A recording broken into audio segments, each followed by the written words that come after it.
سړی چې څنګه دین زده کوي ښځه به هم دین زده کوي، او سړی چې بل ته دین ښیي نو ښځه به هم بل ته دین ښیي.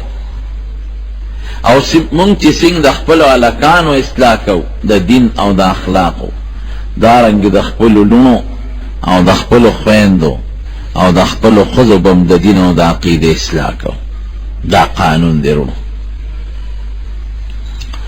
اوس ښځه کې نسبتاً په زنانو کې د سړو په نسبت باندې برایه او د ګناه څیزونه زیات دي.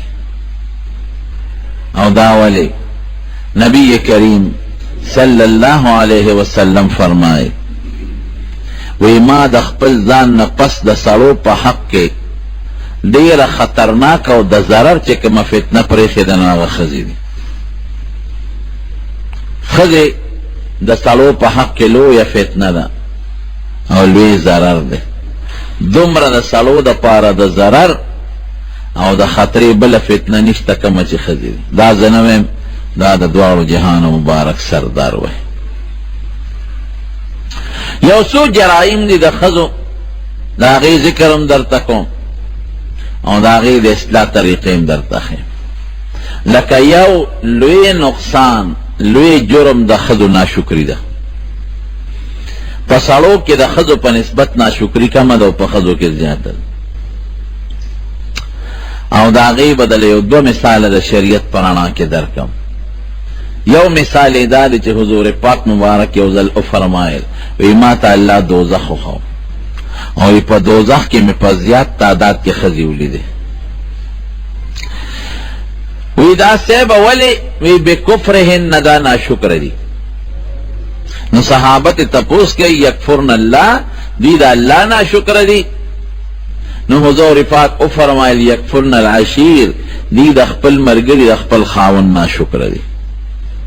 او حضور پاک مبارک په خپل یو مثال ورکوي وی لو احسنت الی احداهن الدهر، وی که ټوله زمانه دې ښځو سره ښه سلوک کې، ډوډۍ م وله راوړې، میوې م وله راوړې، او د جامې او د پیزار غم م وله کې، ټوله زمانه کور دې م وله جوړ که، او چې پلار کره د خولې ټکې د خولې نه نیوتې په مخه دې رسولې، او ډاکټر معمولی په سر خوږ شي نو ډاکټر لی په منډه ځغلی، نو ټول عمر ورسره ښېګړه کې، ثم رأت منک شیئا، داسې لږه غوندې غلطي در کې ولیده. شیئا دا طالبان پې پوهېږي دا تنوین د تقلیل دپاره دی، لږه معمولي غوندې داسې پوټینۍ غوندې غلطي در کې صحیح کړه. نو دا څه وایي؟ دا نه وایي چې خیر دی که دا غلطي وشوه، ته خو ما سره زما د سر تاج یې، ما له ډوډۍ راوړې، ما له دې کور جوړ کړی دی، ما له د اوبو خوراک انتظام کې، نه چې دونه غلطي در کې صحیح کړه پوټینۍ. څه وایي؟ وی ما رأیت منک خیرا قطو، ای سړیا تا نه خو ما چرته هم خیر نه دی لیدی، او یې ښه ورځ مې دنه نه ده لیدې. دې وخت کې سړی وایي چې دې بلا سره څه وکړم، ښه مضبوط غوټن پورته کړه.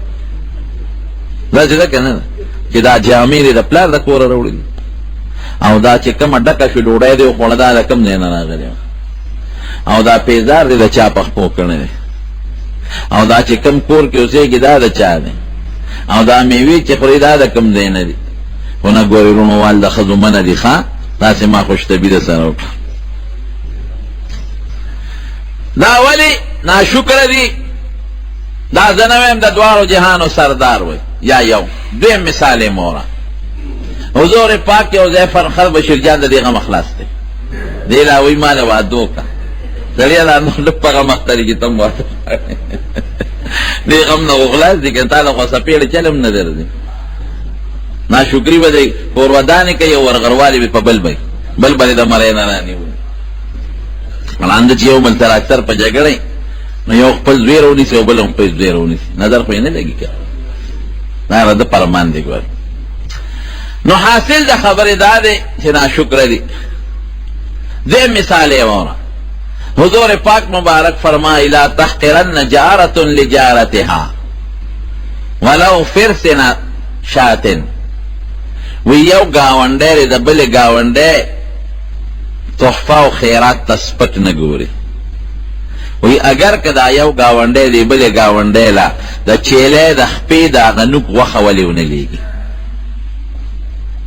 او بل حدیث کې زلفا محرقا د چیله د نوک دا سوځېدلې غوښه، دا سوځېدلې غوښه د چیله د خپې بسر غوښه او چې هغه هم لا سوځېدلې، نو کوئی داسې معمولی شی ام یو گاونډی بلې گاونډی له په تحفه کې په هدیه کې اولیږي نو سپک به ورته نه ګورئ.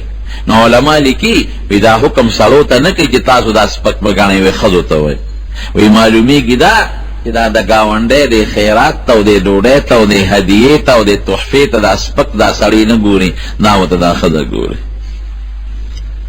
ښځه کې دا یو صفت شته، دی څه پخ کړي دي او دی څه راوړل او دی سنګ ترکاري پخ کړې ده، دا دې خاوند ته ښیي چې ګورې د پخولو والا چل صرف ماله راځي، دا بل چاله نه ورځي. دا ناشکري ده په ښځو کې، د خاوند ناشکره، د خواښې ناشکره، د مور ناشکره، د پلار ناشکره، دا ناشکري ده، دا پکې یو عیب دی. حالانکه داسې بیبیان هم تېرې شوي دي چې هغې به په دې کې د ډېرو سړو نه او د ډېرو خلکو نه په شکرۍ کې مخکې دی. اوس نبي علیه السلام فرمایي وی ښځه به د خاوند تابعداري کوي.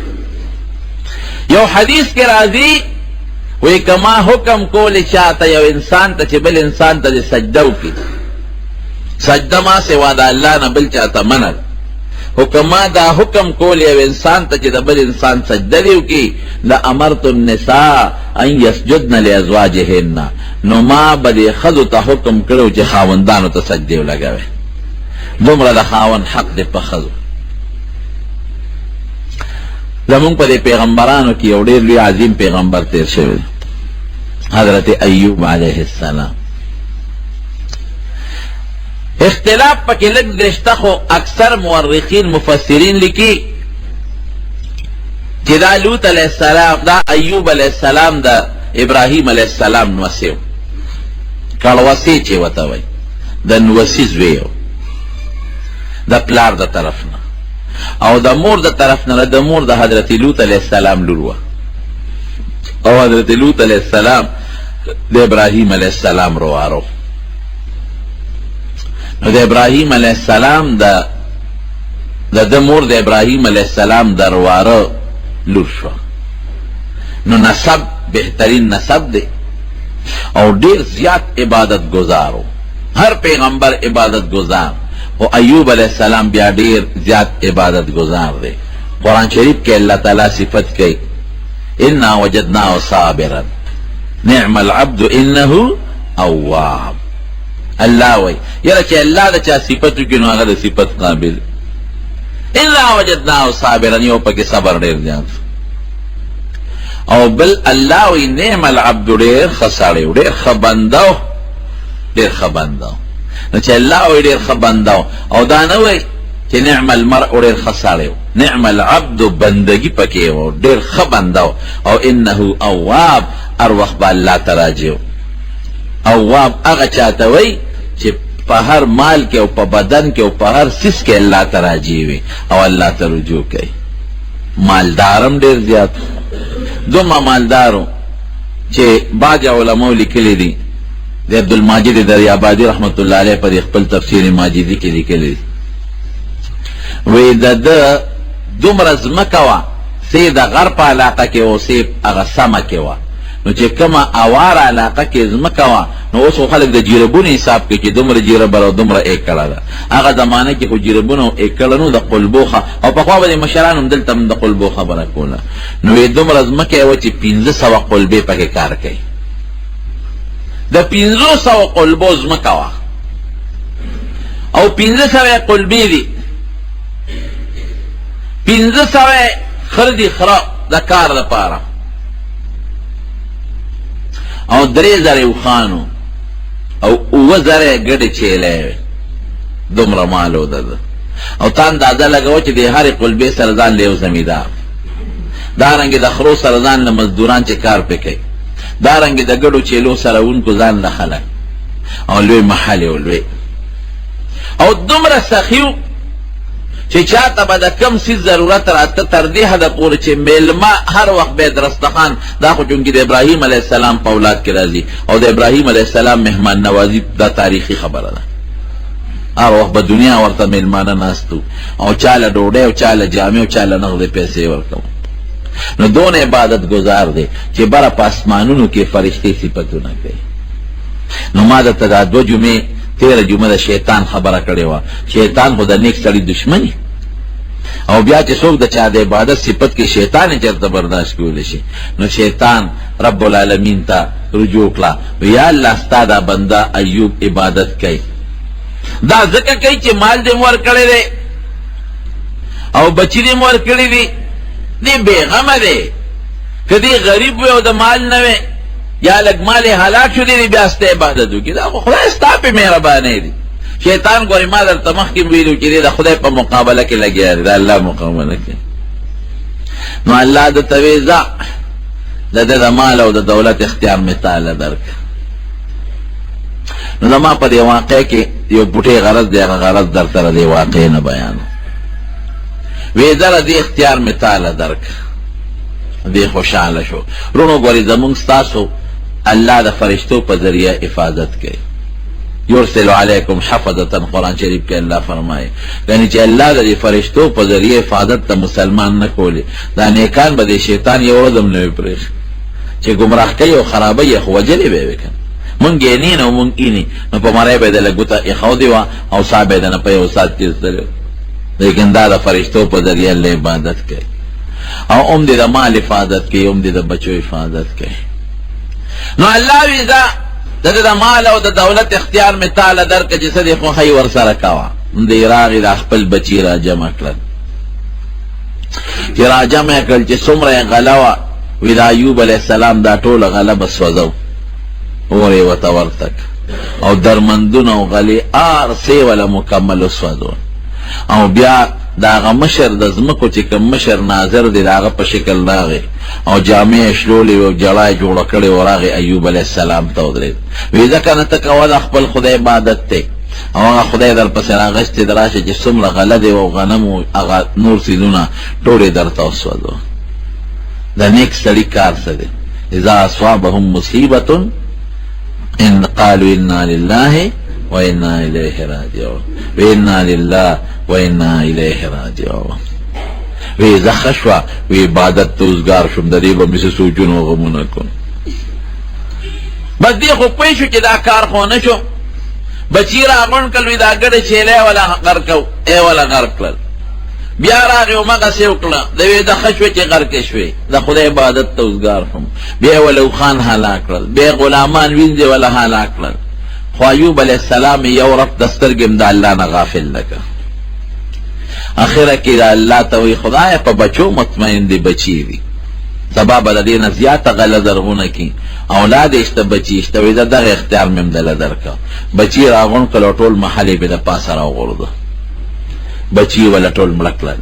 او چې کوم مشر استاد و د هغه په شکل راغی او چغې وی ایوب علیه السلام ته، وی ځکه نه تو مغسې عبادت کوه او راشه هغه ټول بچي دې مړه کړل، او که تارې د هغه بچو چغې ولیدې او هغه وینې ولیدې.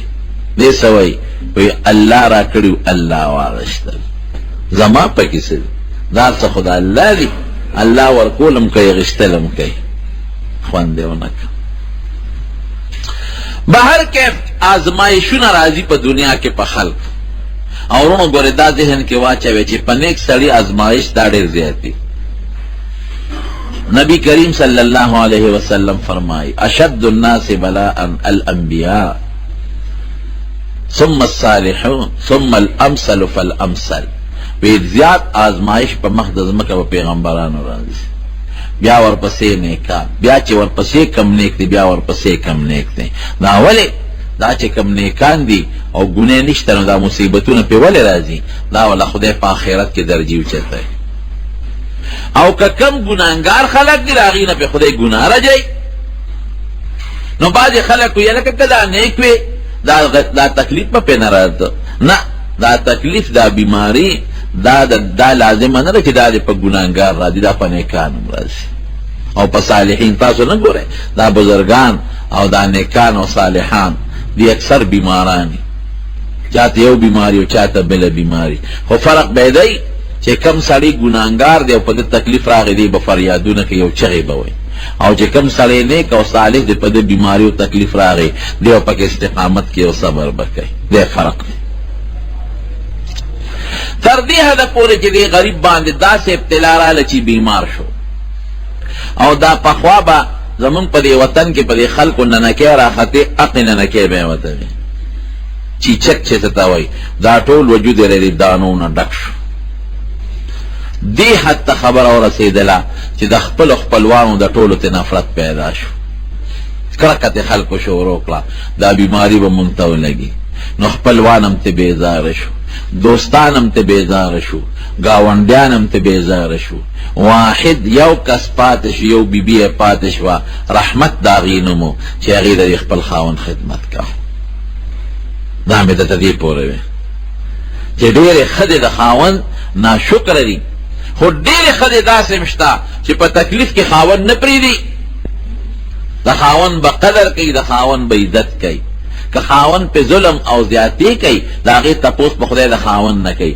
لیکن دا او په هغې کې صبر کوي او صبر گزاره وي او د خاوند اطاعت گزاره وي نو دا غریب یک تنها یوازې پاتې شو او د خپل خاوند لګیا د خدمت کوي تر دې حاله پورې چې مزدوري به خوارې کوله غریبه مزدوری به کول هغه ډوډۍ به راوړو د خپل خاوند له به ورکول مزدوری به کول لګیا به هغه ډوډۍ به راوړو د خپل خاوند له به ورکول او څونه موده دا بیماری و دا ازمایش او د تکلیفونو او د بیماری موده څومره وه پته درته لګي نه یو شپږ میاشتې او نه یو کال روح المانی کې لیکلي دی علامه آلوسی چې 19 کاله په دې بیماری په تکلیف کې دا غریب پروت 17 سال 19 کاله په دې تکلیف او په دې بیماری کې پروت بچی لال شهیدان شو مړ شو مال لال ختم شو ګډه چیلې لال ختم شو او خان لال ختم شو زمکه شاله شو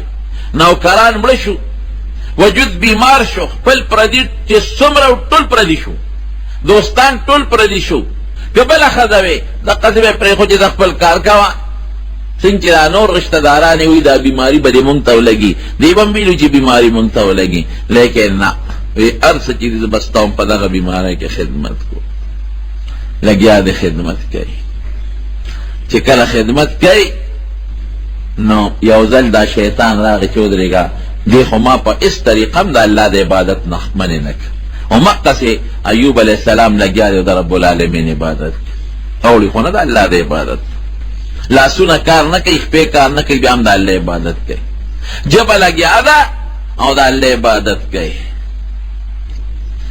نو دی راغی دی ښځې ته پلا وي دا خاوند باندې څه چل شوی دی وی دانې پرې راختلی دی بیمار دی وی زه به داسې یو شی د توخیم یو شی به دله دم کم چې ستا دا خاوند به په یو سکندونو کې جوړ شي وی اله دم که نه که نه وي تاسو خو بیا بل څه وایې که مونږ څه وایو تاسو خو له چې ډاکټر یا حکیم دارو درکړي او د ډاکټر او د حکیم په دارو جوړ شي نو بیا تاسو دا نه وایئ چې د حکیم جوړ کړو بیا وایې دا مونږ خدای جوړ کړو دا په دې نوښار کې یو ډاکټر و هغه به دا وي د خلکو له ګولۍ زه ورکم دارو والا او زه ورکم او چې جوړ شي نو بیا وایي چې خدای جوړ کړم هلکه ګولۍ ما درکړه انجکشن دله ما ووه او چې بیا جوړ شي نو بیا خدای یادې ما وی دا ډېر قمقل بې وقوف ډاکټر بېشکه جوړونکی څوک دی ډاکټر صاحب ستا په دماغو کې د دې بیمارۍ پیژندل او د بیمارۍ لپاره چې کم دارو پکار دی دا ستا په مازغو کې چا چولی دی الله دا سترګې چې ته پې مریض ته ګورې او دا لاس چې د مریض نبض پې ګورې او د مریض بلډ پریشر پې ګورې دا اندامونه چا در کړي دي الله او کم دارو چې ته دې مریض له ورکې دا دارو چا پیدا کړي دي الله پیدا کړي او بیا چې مریض لري دارو ورکړل ګولۍ دې ولا ورکړه دا ګولۍ دننه معدې ته لاړه نو دا ګولۍ په دې معده کې په دې وجود کې لاندې حل شي او دا په وینه کې ګډه شي او دا هغه متعلقه بیماری ته رسي نو ډاکټر صاحب ته پسې کوشي وي چې دا ګولۍ اوس دغلته حل کې او د دې ګولۍ نه مختلف څیزونه جوړېږي څه په وینه کې ګډېږي څه پټو لځي څه هډوکو لځي نو دا تقسیم دغلته دننه د سړي په دې ګېډه کې څوک کوي دا گولیو بکی سوک، دا ویلی تا سوک رسی، دا مازغو تا سوک رسی، دا اینی تا سوک رسی، دا گردے تا سوک رسی، دا ڈوکو تا سوک رسی. دا غلطاو باش ڈاکٹر کاکا کوشے ویلی چی دا تقسیمات کئی حل تکے، دا چا کار دیوان، دا اللہ کار. نو آغا دا شیطانی اثرات تی. نو آغا شیطان ورطا وی تالا بزوس دا سے شیدر کم چی دا خاون بری پسی کنڈو نکی جوڑ شی وی شاہ براکا کنا وی نتازو خود دار علاج دا لبزو کم بیا بوئی چی خدای جوڑ کلم زکر دا سے وی چی زد ایک پلان کی حکیم جوڑ کلم او دا خاون دی دا سے وی چی زد حکیم جوڑ کلم شرطیان دا لوس علاج کم تے جی جوڑے گے کدی نہ جوڑے دا بی بی اعلان او دی خاون تا دا غیر دلک دا نورا اغلی چی یقینا جوڑا ان کے انسان دے خدا مجازی نسبتون خلق کئی کن راغی خاون تا ایوب علیہ السلام تا کیناستوی او کم میں منتے رہے او تریر پا تکلیف کے پروتے واقعی چے وجود ٹول دا دانون ڈکی دی زمانہ کے خود دارو دی اگا زمانہ کے خدا دارونو دا اوست کم دی نو ٹول وجود دی دا بیمارے و دا تکلیف و دا دانون ڈکتے یو کم میں منتے رہے اگا دا علاج کے خدا آگا یو بوٹے غند شرط ہے آگا وی چے دا بوے چے دا دی حاکم جوڑ کلما دا ٹکے وی اس پدے سوچو کا بس ایوب علیہ السلام لہو غصہ ورکا پیغمبر لبیا دا پیغمبر پا مخ کے جسوک دا اللہ دا خبر خلاف خبر کیو بیا داوی چی دا پلان کی جوڑ کرم پیغمبر لہو پدے ریر قار اور ریر غصہ وردی اگر چی صابر و خود دین پا بنیاد کی غصہ وردی یو صحابی فرمائے وی نبی کریم صلی اللہ علیہ وسلم مبارک دیر جات صابروں صبر پکڑے رو خوچے کل بدا اللہ دا حکم لگا خلاف وردیو شوا نو بیا بدا پیغمبر علیہ السلام غصے تا سو کدری دینشو بیا بولا غصہ ریر ورد نو ایوب علیہ السلام لم دلتا غصہ ورلا وی ختم آتا دا خبری خے او گولی شیطان چالون و سکیمون ہم دے چرے پا خد سڑے وی ما دا دماغ کی میری وقتی میں درتا ہوئی آدم علیہ السلام چلے جنت نہ رہستا دا چا پا ذریعہ رو نبی حق بی بی ہوا علیہ السلام پر ذریعہ بعد نا چلے وطا جوڑ کم نو دے استادس جوڑ کم نو ایوب علیہ السلام نا غصہ وارلا وی خد کذا خدای جوڑ کم سل چکے با دیوام سل چکے با دیوام اس کبلا خدم خواہ تدی خدمتم کو استاد پارا مزدوریم کو او خپل خپلوانو ټولو پرې خاو دي خلق دنه نفرت کوي او لا چې جوړېږي نو ما بسل چکے وې سل غزار ز خپل کار کو نن لبل سو خدمت لا وګوره لیکن نیکی بی بی تا ګوره د خاون حق چې پیجن یو نیکی بی بی تا ګوره وی تا د خدای جوړ کې الله دې روح صحت نصیب کا ما سل نه او زر چکی پاک حالت کې لګیا دا او د خپل خاون خدمت کوي رب العالمین چې دا علماء بعد لکی وی چې دا بیماری اکل دے جب تورا سیدلا نو اللہ تے درخواست او دا شیطان پویشو وی دا تا چی کم حکیمو لی دا حکیم نلی دا شیطان دے شکلی دا حکیم جوڑ کردے نو دا خدای نے دو سوالا اکلن و ایوب اذ نادا ربه انی مسنی الضر وانت ارحم الراحمین یو اللہ تا چغاوالا یا اللہ ما تا دا بیماری نور دا ما جب تورا سیدنا او اللہ ستا دا عبادت نمی عباسی خدا تا ارحم الراحمین ستا نزیات رحم کون کی بل سوک نشتا او بل دے وی چھے ربی انی مسنی الشیطان بدر ربی انی مسنی الشیطان بدر خدا شیطان نا تسکیمون سازش نہ جوڑا ہے او تکلیفات را ترا رسی او سی راتا خضر رانے گا کردے اللہ مال شفا راکی اور دینا مخ کے بہت دے خضی ہوئے وی سڑی نا جوڑا شد اللہ نا سوالو کہ خدای پاک دے جوڑ کی دو بس وی خضی زما دا روح صحت زمانہ زما دا بیمارے نا دیر زیادر نو زا شرمے گم چے اللہ تاویم چے خدای پاک ما جوڑ کی پریدہ چے دمرا بیماری پا مارا چی لکا زما دا روح صحت امرا او دا غیر لگا ووڑی نو بیابت سوال کو دمرا صبر پا کیو وچے دا مسائل اولی دل او جب تے خبر نزدیش و خدای ز پدی جب تا یادوں اس باقی میں دا جب بندی گی او شیطان را تسکیمون سازشون جوڑائی نو قرآن شریف کے اللہ فرمائی فکشفنا ما به من در وآتیناه اہلہ ومثلهم معنا مثلهم معهم رحمتا من عندنا رب العالمین سے چلو کا لاخذ تلے وچتا ڈوڑے والا پیدا کے او جبریل علیہ السلام والا راغ چې راغې ورله د ده خپې اوچته کړه او د ځمکې له یې دا خیخ پرو بروله نو د یخو اوبو چینه پیدا شوه. نو بیا دا بله خپه وله ونیوله او د ځمکې له یې راوبروله نو د ګرمو اوبو چینه پیدا شوه د الله په حکم. نو دی یې راوچت که او د هغه ګرم اوبو د هغه تړمو اوبو هغه چینه کې چې هغه کومې اوبه راتلې په هغې یو لمبول چې څومره بیماري وه ټوله پکې ختمه شوه. او بیا هغه یخې اوبه راواغېشتې هغه یې پې وڅکلې دننه په ګېډه کې چې کومه بیماري وه لغړه ختمه شوه. خدای والا خپل قوت او طاقت واپس که هغه ځواني ورته خدای واپس کړه. شکل خشتا مزیدار یو اعلی او په ځمکه پروتو یو اعلی کټې وله راوړه هغې ورته کېښود او یو بهترینه بستری پې د پاسه ورته واچوله او خشته جوړه د جنت نه یې وله راوړه هغې ورته واغوستله او یو خشته مزیدار تاج یې ورته په سر کوي په دې کټ کې کېنه.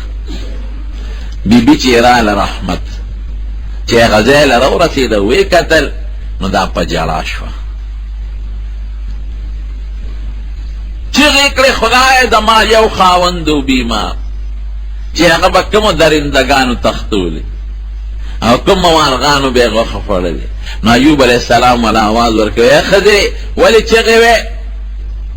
نو دې خو دا خیال نو چې دا زما خاوند دی زه دې مخ بل طرف ته ولاړم. په غور یې ورته ونه کتل وی دلته زما یو بیمار یو مریض خاوند پروت و نه یې لاس خوځولی شو نه یې خپه خوځولی شوه چې هغه به کوم حیوان تختولی او کوم شرمخان او زمرو به وړي او چا به خوړلي. نو دې ورته وایي ته خپل خاوند پېژنې؟ دا څوک دی چې ورته وکتل ویې پېژنې وایي زه ستا خاوند یم ایوب. هغه زوړ حالت ورته رامخکې شو د بیمارۍ نه مخکې ما له خدای پاک شفا راکړه. وره ښځه چې نه کله د خپل خاوند په بیمارۍ کې هم د خپل خاوند خدمت وکړي لا ته نه. نن زمانې ښځې څنګه دي خدای دې ناجوړه کومه لږ هم ناجوړه شو او اخوا دې خوا شوې یو چې د بړه خپل کار کوه ځان لږ د بوډۍ ښځه ګوره نه تختی. صالحانې په دې زمانه کې مې شکر دی خو اکثریت د فاسقانو ښځو دی. نو قسم یې خوړلی دی چې سل چوکې به دې وه نو رب العالمین خو هغه ذات دی چې ارحم الراحمین دی. ایوب علیه السلام ته تا چې قسم خوړلی اوس به زه چل کې نو الله ورته بیا چل وښو وی یو جارو راواله جارو او سل ډکي پکې واچوه سل ډکي او یو شلق دې پې وبس بس سل چوکې شوې که نو یو شمراخ یو جارو یې راواغېسته او په هغې کې سل چوکې وې او په هغې هغه خاوند له یو ډب ورکړه ښځې له یو ډب ورکړه. الله پې دا رحم وکړه دا پې خدای یو کرم وکړه چې دې ښځې د خاوند خدمت وکړه. یعنې چې سل چوکې یې راغېستې او په هغې یې واله نو خاوند یې جوړ چې ښځه به یې قبر ته رسېدلې وه. نو نیکانې ښځې هم شته او بدعمله ښځې هم شته. د حضرت ابراهیم علیه السلام بیبیانې دي دوه. یو بیبي یې ده بیبي ساره څنګه ابراهیم علیه السلام د وطن نه بې دخله شو د نمرود د علاقې نو دا بیبي ساره هم ورسره د وطن نه راووته. دوه کسان ورسره وښه دا بیبي ساره د تره لور ده او یو ورسره خپل وراره لوط علیه السلام دا ورسره او هجرت یې ورسره وکړه. څنګه عبراهیم علیه السلام خپل مور پرېښود او پلار یې پرېښود او خپل رونه او تربوران هر څه یې پرېښودل دارنګې بیبي سارې هم دا هر څه پرېښودل د خدای په نوم یې هر څه قربان کړل. که بله ښځه وې وی به چې ښه زه ستا ښځه یم او ته مې خاوند دی نو که دلته په دې عراق کې اوسېږې در سره به زه خو تا له مور پلار دی له نه یم در کړی چې تا سره دې په وطنونو پیاده سفر یې کوم او لږتن درې تېروم او در سره ګرځم نه ورسره په پیاده سفر روانه شي. ګوره الله احسان کوي کم زنانه ده او که نارینه دي چې خپل ژوند یې الله ته وقف کو او ځان یې خدای ته وسپاره نو خدای څوک نه ضایع کوي. ان الله لا یضیع اجر المحسنین چې کم نیک انسان دی د هغه اجر خدای چاته هم نه ضایع کوي. دا الله سره هر څه لیکلي دا موږ د انسان ښېګړه ضایع کوو خدای پاک د انسان ښېګړه او د چا نیک اجر چرته هم نه ضایع کوي. کومه نیکي چې دی بنده سره وکړه بعضې سړی وایي که نه وایي لکه نیکي کوه په کندو کې سنبالوه دا بنده به دا نیکي یېلی کې خو الله نه یېلی الله به د هغې اجر دله خامخا درکوي په دنیا کې به هم درکوي او په آخرت کې به هم درکوي. لاړه بیبي ورسره او تاسو به واقع اورېدلي امام درته کړې ده په لاره یو بل ظالم بادشاه هغه ته د ګناه مطالبه وکړه دی بیبي نه. چې د ګناه مطالبه وکړه هغه ته د ابراهیم علیه السلام حقانیت معلوم شو. نو ابراهیم علیه السلام ول خپل لور بیبي هاجره ورکړه. نو ابراهیم علیه السلام سره دواړه بیبیان روانه شو، بیبي ساره او بیبي هاجره. نو دا موجوده چې اوس کوم ځای کې بیت المقدس دا د شام علاقه و دلته راغله. نو د دواړو بیبیانو په منځ کې روانه راغله.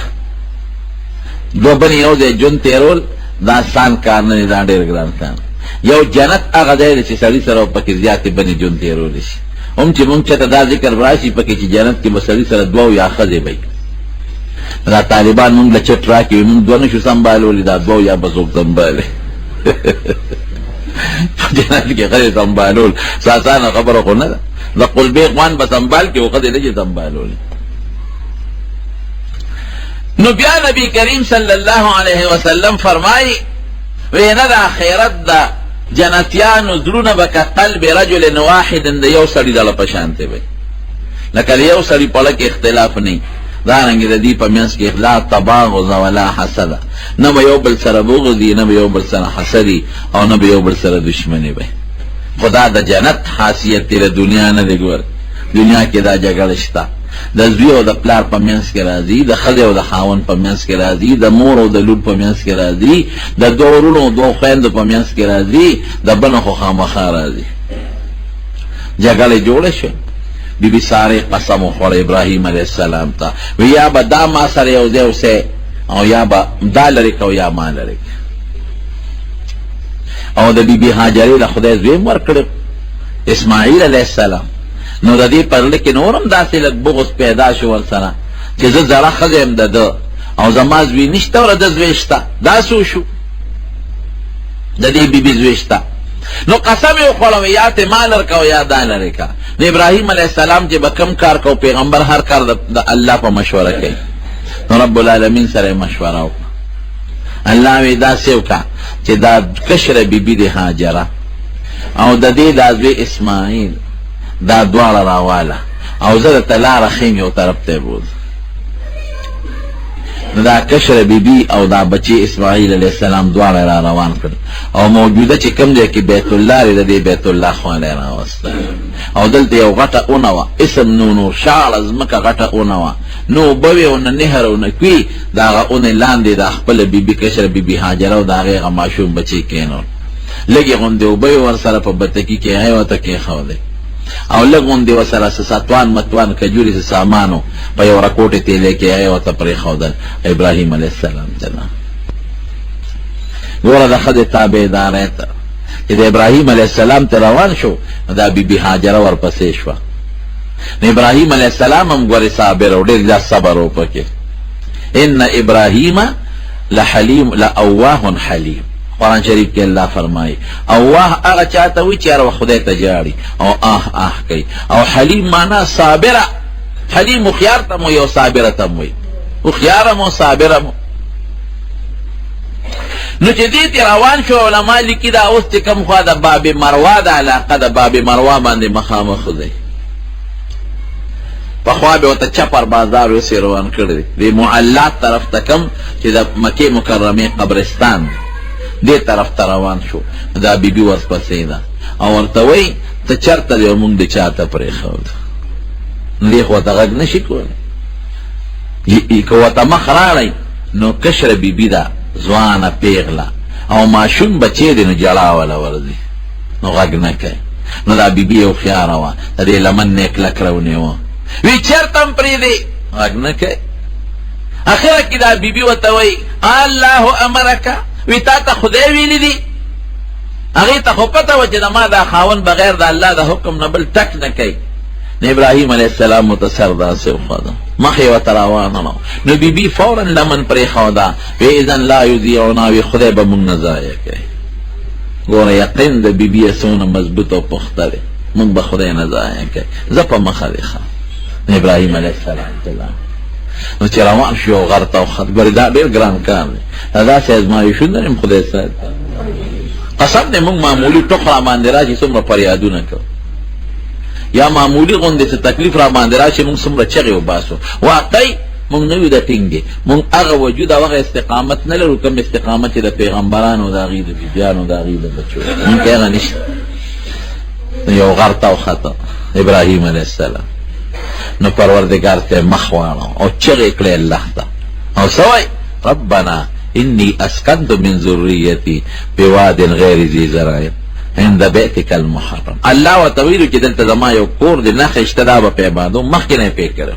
خدایه ما خپل بچي پرېښودل ستا د یو پاک او عزتمن کور په مخ کې. ربنا لیقیموا الصلاة، خدای عبادت لګولی ستا د کور خوا کې چې دی دلته عبادت وکړي. فجعل افئدة من الناس تهوی الیهم، خدای څوک ورته چاړه ورته رامایل کړي، څوک خلک وله راوله. خدای دی به یوازې څه کوي ورزقهم من الثمرات، او خدای د میوو په شکل کې روزي ولا ورکا چې ستا دوی شکریا ادا کړي.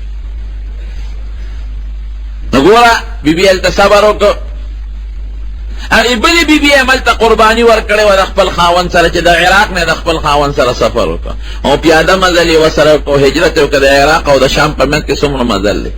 دواړو قربانۍ ورکړې، دواړو بیبیانو له د خاوند د تابعدارۍ او د الله د حکم د پوره کولو صلې رب العالمین ورکړې. څنګه یې ورکړې؟ دې له خدای اسماعیل علیه السلام ورکړ او خدای پاک د اسماعیل علیه السلام او د ابراهیم علیه السلام د بیت الله نقشه جوړه کړل. بیت الله په خدای جوړ کړ. هغې مشرې بیبي له خدای پاک حضرت اسحاق علیه السلام ورکړ، هغې لم خدای غسله خدای پاک ورکړه. او د ابراهیم علیه السلام او د اسحاق علیه السلام په لاس باندې خدای بیت المقدس جوړ.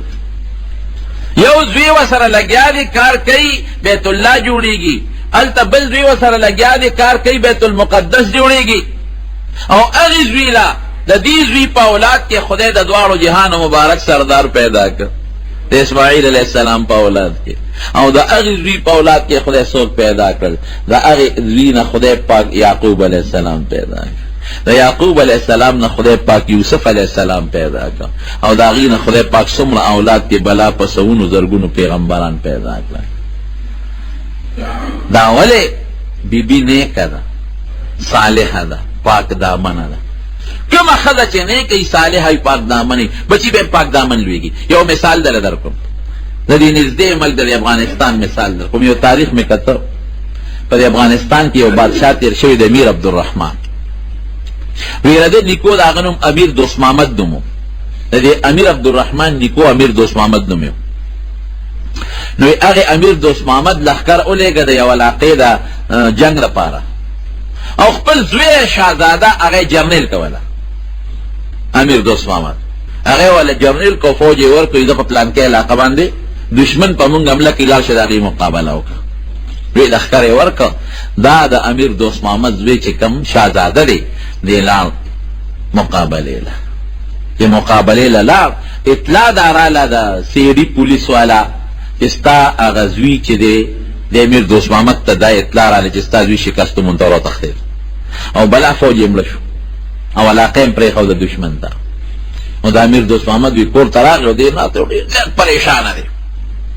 نو ښځه ورته وی سړیه ولې پریشانه یې؟ بادشاه سلامت وی پریشانه په دې چې هغه زوی دی د دشمن نه راوتښتېد او بلا فوج هم مړ شو او دشمن بلا علاقه مو نیوله او د زوی دې پته نه لګي چې زوی به د سیند کوم ځای ته راوتښتېدلی او کوم ځای به او کوم ځای به نه وي. دا ښځه ورته وی چې بادشاه سلامت زما زوی فتح مونتې ده، زه درته یم چې زما زوی فتح مونتې ده او دشمن له شکست ورکړی دی، زما زوی راوتښتېدلی نه دی. وی ټول سیډي رپورټ دی او د خفیه جنسوپ رپورټ دی چې زما لښکر راوتښتېد او د دنیا لښکر مړه شو او ټول وایي چې هغه زوی دی راوتښتېد او ته دلته په کور کې ناست یې، څه نه خبر نه ورته وایي زما زوی ګټه مونتې ده او فتح یې مونتې ده. وی ښه ستا رپورټ هم دی او زما هم دې پته به ولګي. ښځه ډاډه ده، تکړه ده چې یو څو ورځې تېرې شوې نو بل رپورټ راغی وی فتح یې ومونته، دشمن باندې فتح ومونته او دشمن یې ومو او ستا زوی چې دی هغه شهزاده هغه سپه سالار هغه جرنیل کامیابي وموندله. راغې ښځې ته کېناسته وی ښځې هغه زما رپورټ خو واقعي غلط و، زما ټول د حکومت رپورټ غلط ثابت شو، تا ته د اطلاع چا در کړې وه؟ وی چام نه. نو تا بیا څنګه وی چې زما زوی فتح مونتې ده او زما زوی نه دی تښتېدلی؟ ما ته وی دال دته نه ویم. وی نه ما ته به خامخا دال وی، بادشاه دی ښځه ده. خځې ته وی خامخا بال وی ال د ته ویمه خو دا به ځان سره راس کې ساتې وی وایه وی ښه ال دا دی چې کله نه موتا یو بل سره یو ځای شو او دا بچې د ما خېټه کې جوړېدل شروع شو نو ما حرام خوراک نه دی خوړلی مشتبه به هم نه دی خوړلی ما دا سوچو که چې زه داسې خوراک خورم چې زما وینه مکمل پاکوي ولې چې د چا وینه پاکوي او دغه پاکې وینې نه کم بچي جوړېږي هغه به بهترین اخلاق به د هغه جوړېږي د هغه به رزیل اخلاق نه د هغه به خراب اخلاق نه د هغه به بهترین اخلاق وي اعلی اخلاق وي نو مې چې داسې بچی زما وشي چې هغه د بهترینو اخلاقو خاوند دي نو ما 9 میاشتې د دې بچي دپاره ډېر فریضونه کړي دي ما منځونه کړي دي ما تلاوتونه کړي دي ما سجدې کړي دي او چې کله تر کمې پورې دی بچي بیا زما د سینې پی خوړل نو وایي داسې وخت په ما نه تېر شو چې دی بچي له مې پی ورکول د هغې نه مخکې ما 2 رکاته نفل نه کړی دې ته مور وایي زه به لاړم ما به اودس وکړو اودس نه پس به مې 2 رکاته نفل وکړل نو ستا دا شهادت زوی مې بیا هغې نه پس سینې ته واچم او چې دی به بیا کله په جړا شو په یو پسې نو بیا به ما اودس کوم ما به 2 رکاته نفل کول او بیا به مې پی ورکول نو چې کم داسې بچي وي چې هغه پاکه پی وخوري او پاکې وینې نه جوړ شي نو هغه بهترین اخلاق هغه شهادت ته ځان ورنږدې کوي ځان شهید کوي خو تختي نه هغه که تېښته نه چې تا ما ته وایي چې زوی دې را وتښتېد ما وایي دا داسې وینې نه لري جوړ چې دا دې را تښتي دی به ځان ودي شهید کېږي به جنت ته به ځان رسېږي خو دی به را تښتي نه د باندې ما حلاله خوړلې ده د لپاره ما منځونه کړي د لپاره ما اودسونه کړي دي او د لپاره ما ډېر تلاوتونه کړي دي شته داسې میندې اوس په دې زمانه کې نشته نو حضرت اسماعیل علیه السلام د کمې مور پی وخوړل د بیبي هاجرې نو ځکه ته خدای د دواړو جهانو پیغمبر وروسته پیدا کړه او حضرت بیبي اسحاق علیه السلام د چا پی وخوړل د بیبي سارې پی وخوړل نو خدای پاک په اولاد کې په زرګونو پیغمبران پیدا کړل اولاد کې خدای یعقوب علیہ السلام پیدا کړي او حضرت یوسف علیہ السلام پیدا کړي دا پاکه بیبي چې پاکه ده وینه پاکه ده بچې به نیک لویږي د بهترینو اخلاقو بچې به پیدا کېږي او بیبي چې کله نجسه ده بېلمانځه ده بېلمانځه مونځ نه کوي اودس نه کوي تلاوت د قرآن شریف نه کوي نو بچې به د ګنده اخلاقو پیدا کېږي ښه بچې به د چتم پیدا نه شي نو دا مې یو خبره کوله د زنانو مطابق چې زنانو کې یو لوی نقصان دا دی چې دی ناشکره دي ناشکري پکې زیاته ده ته خاوند به شکریا ادا کوي د نعمت ناشکري به نه کوي په ناشکرۍ الله خفه کېږي او په شکریا الله خوشحالېږي دا یو صفت دیم نقصان په زنانو کې څه دی دیم بې ستري پکې ډېره زیاته ده دې زمانه کې تاسو ګورئ ښځې بربنډې ګرځي که نه ګرځي نری لباس مری ښکاري سټ ښکاري د سر ویښته ښکاري لاندې خپې ښکاري پنسي اوچتې کړي لاندې ټولې خپې ښکاري بې ستري په دې بازارونو کې په دې مارکېټونو کې وګوره حیران بشي دا دومره بې ستري ده په ښځو کې دا ټوله ګناه کبیره ده یو ګناه کبیره نه ده د دې خپله هم ګناه کېږي او چې دا کم سړي ورته ګوري د دې ټولو سړو چې څومره ګناه چې د دې برابر د دې ښځې مشوه راشه د دواړو جهانو مبارک سردار سوی حضور پاک مبارک فرمائے وی خځې به هم خوشبو پورې کوي او سړی به هم پورې کوي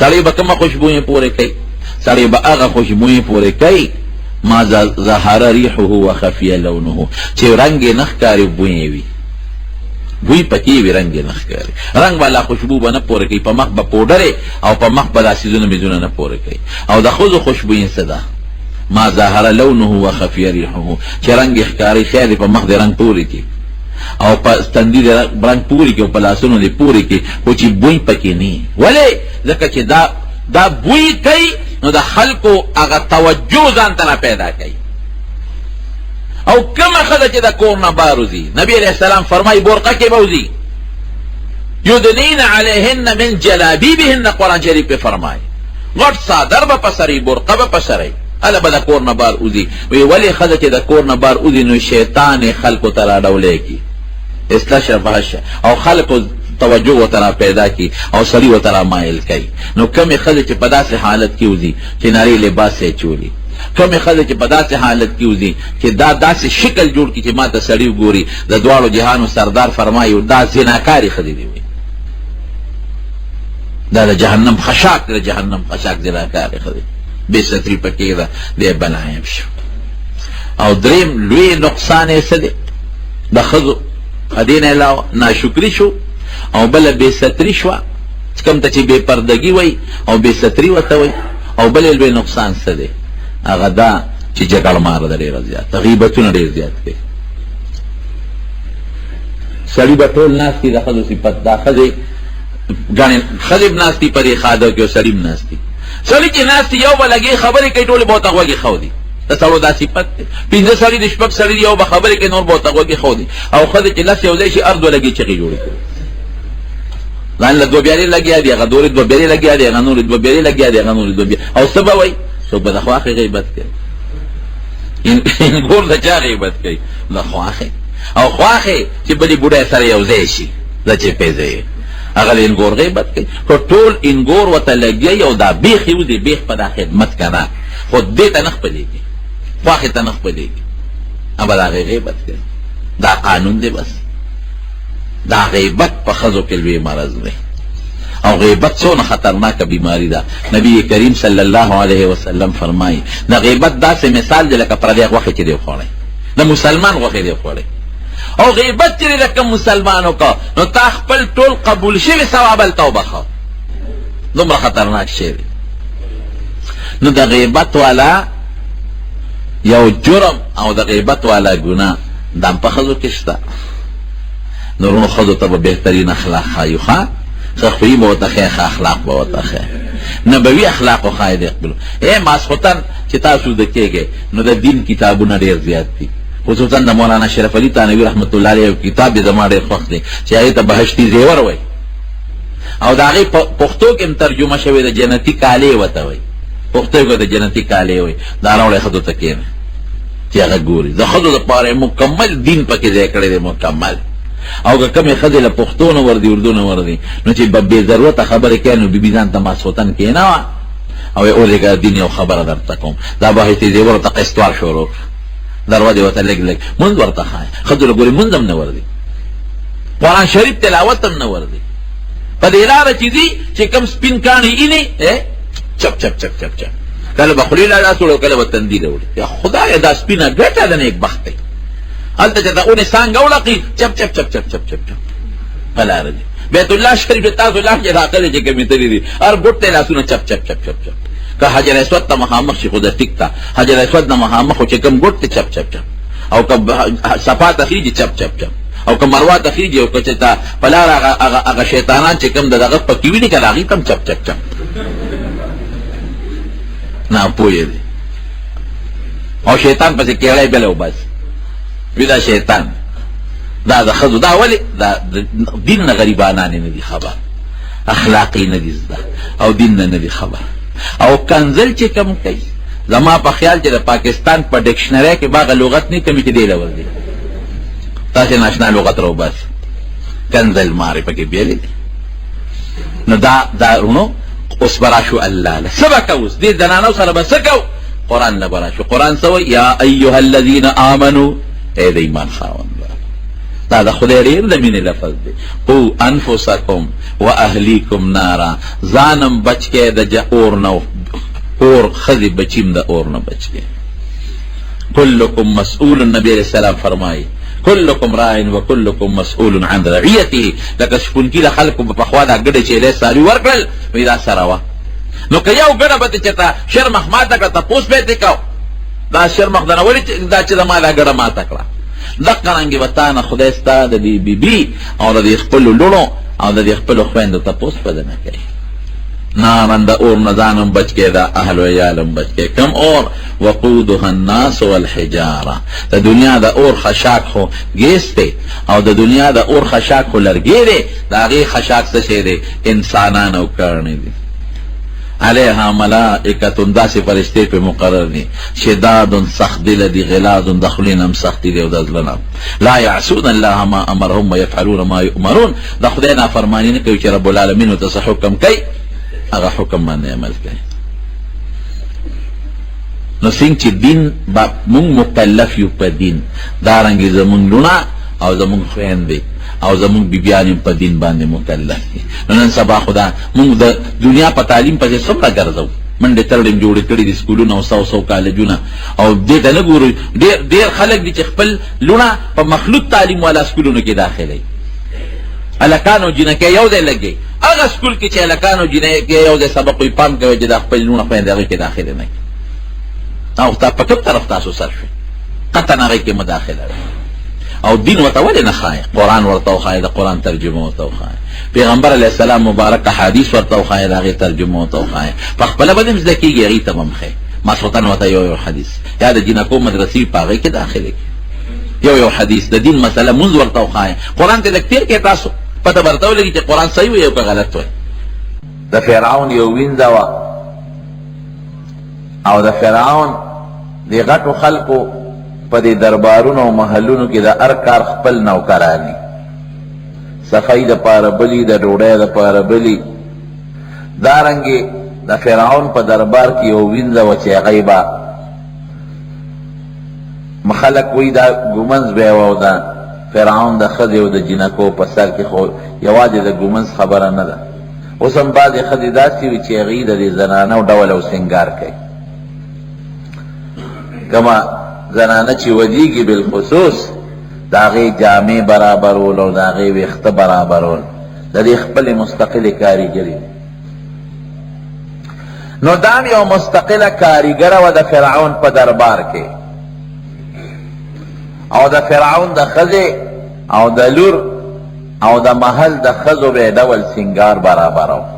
یوازې ګومنځ نه، ګومنځ خو هر څوک ویلی دي، ګومنځ وله وه او د ګومنځ نه علاوه جامې وله برابره وه او د جامو نه علاوه نور د زنانو چې کوم ډول سینګاري کې دا پکې خشته ښکاري.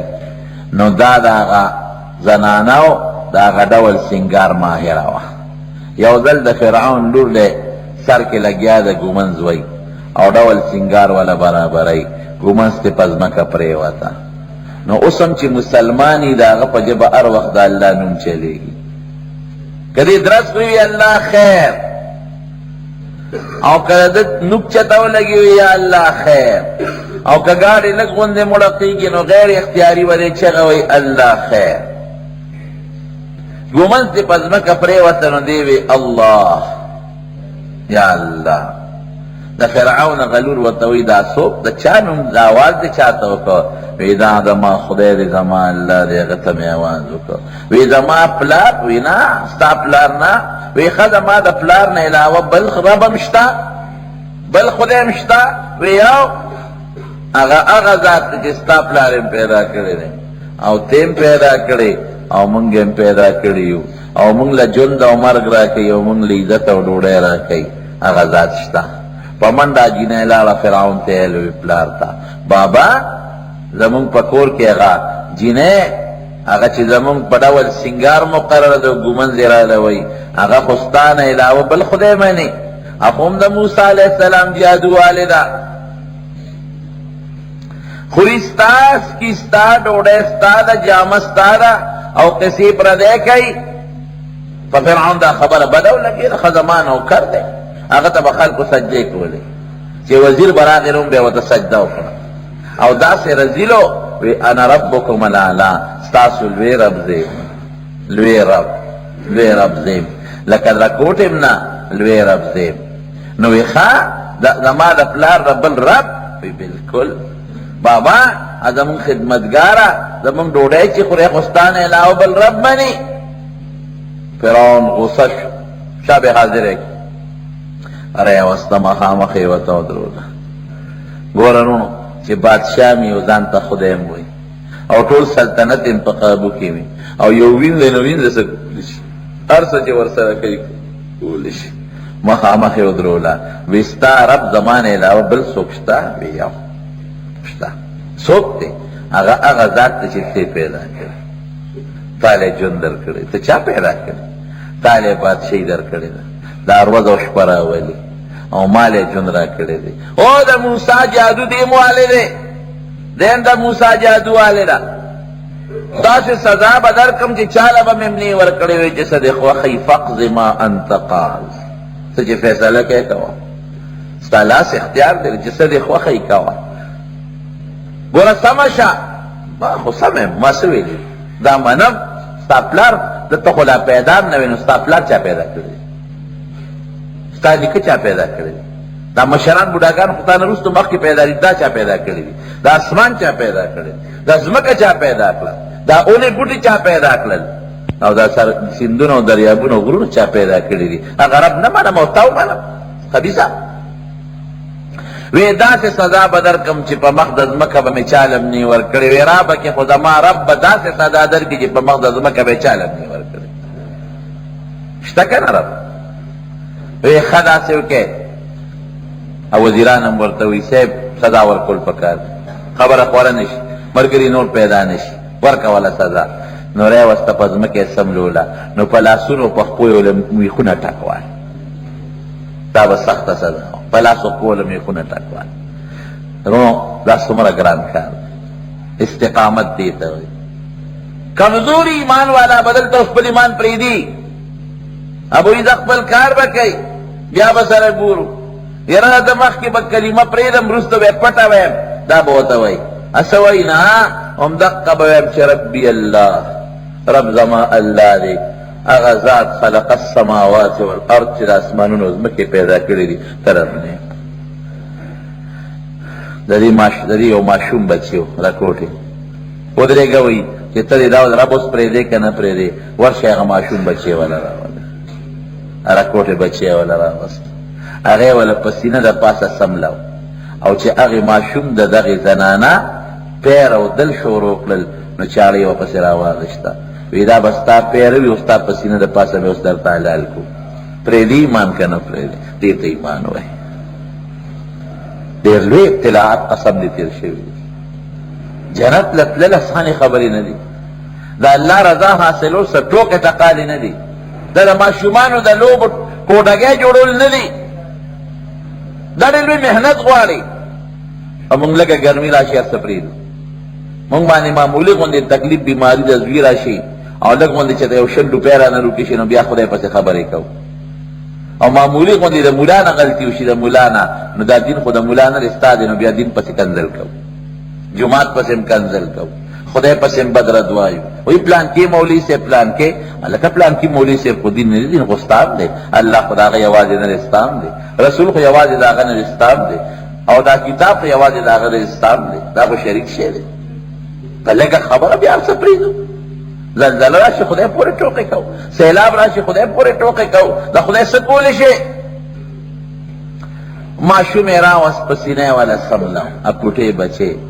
خو ماشوم دی، څه خبر دی چې زما د مور په لاسونو او په خپو میخونه والي شوي دي، او د مور نه مې وینې بهېږي.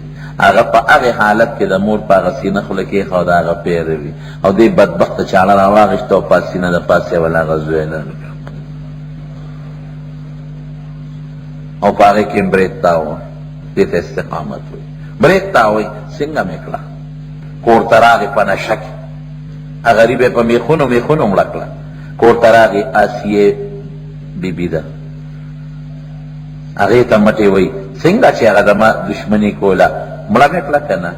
او ورته څه وایي؟ بې ظالمه ظلم دی وکړ، انتهایي ظلم دی.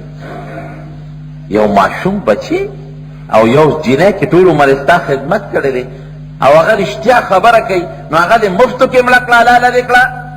ظلم دی وکړه، الله نه نه یېرېږي. وایي ښه ته بل خدای منې، په تا هم د موسی جادو اثر کړی دی؟ وایي بلکل زه الله منم. ته خدای نه، زه ستا رب نه یم، ته زما رب نه یې. تا له ډوډۍ څوک درکوي؟ وایي هغه چې تا له درکوي. تا له څوک ډوډۍ درکوي؟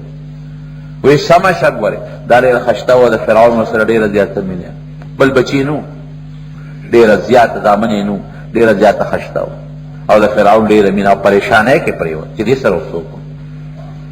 فوراً یې خپل اجلاس میټینګ راوړ، کابینې میټینګ د وزیران راغونډې کړل. څوک هم کور کې راته غم جوړ شو. هغې وله مشوره وکړه چې صاحب زړه ټینګ کار څنګه چې ختموه، که نن د دې ته صبر وکړه، سبا بل سر اوچتوي، بل سر اوچتوي، بیا به یې قابو نه کړی شي. زړه ټینګ که، به زړه صبر که، ښځې ډېرې دي وجې نه راوستوي. ښځې سمه شه، دقه چل د سره کوم لکه دغې جینۍ سره چې مې وکړل. وی فخذ ما انتقا، څه چې کې کوه، لاس د اخلاص او توره دې تېره، ما یو الله منلی ابه منم. بار یې راوسته او دربار کې ودروله او دې محل ته وکتل او داسې د فرعون ښځه چې د خدایه دعوی کړې وه چې دا ښځه به په لاره تېرېدله نو خلکو به سرونه ښکته کړي یو لوی شان کې پروټوکول کې به بار تله راتله وینځي او غلامان څوک دې مخکې رسته وي او څوک دې رسته منډې وي ولې آسیه د فرعون بیبي روانه ده لوی عزت سره ژوند او لوی محلاتو کې اوسېدله او په لویو باغونو کې ژوند او ډېر د دنیا د خوشحالۍ ژوند دی راوسته او دې محل ته مخامخ ودرولو دا د ناس پاتې دي دې محل ته ګور او دا پولیس او دا فوج او دا وینځي او دا غلامان او دا سونه او دا خوراکونه هر څه دې پاتې دي پرېږدم دې نه محل ته مخامخ په دې د بنده خفه شي که کمزورې غوندې ایمان مې څه به وي زه یاره مخامخ به ووایم چې ته مې ربې خوله کې به د خدای پټ عبادت چېرته کوټه کې به کوم پټ به الله یادوم نه استقامت دې ته وایي چې څه دې خوښئ دا محل بني ماله به الله بل محل راکړي دا څه محل وی سمېله دیم سملوله په لاسونو خپو یې دې غریبې لمبې خونه ټکول او یې سر والا دې محل ته مخامخ کوي چې په سترګو دې محل ته ګوري او ته مخامخ ته او بیا څه کوي وی سرمن ته وباسئ په جمدونې دې سرمن وباسي دې محل ته دې وګوره هغه څه وایي فقض ما انت قاض انما تقضي هذه الحیات الدنیا چې څه دې خوښئ کوله د دنیا فیصلې ستا لاس کې دي د آخرت نه دي محل ته دې وګوره درنه پاتې دی رب ابن لي عندك بیتا فی الجنه الله داسې شی دې ما له په آخرت کې یو کور راکړه ونجني من فرعون وعمله الله ما د فرعون او د دې کار نه وساته دا نه وایي چې د مرګ نه مې بچ کا نجني من موت نه وایي مرگ نمی بچ کا دانوی چې مرگ نمی بچ کا دی فرعون نمی خدای مرگ را لخده دغه سرمن او خکل می خلی خورده د کار نمی وساته دا دی چې خلق ځان ته په سجده کوي او دې خلقو ته وایي زه ستاسو خدای نجني من فرعون وعمله ونجني من القوم الظالمين سرمن یې ته وایي سرمن او په سرمن د پاسه په هغه زخمونو د پاسه ولا مرچکې واچو لکه د کپ ټوپونه وي ترقیږي پاغی کې تصور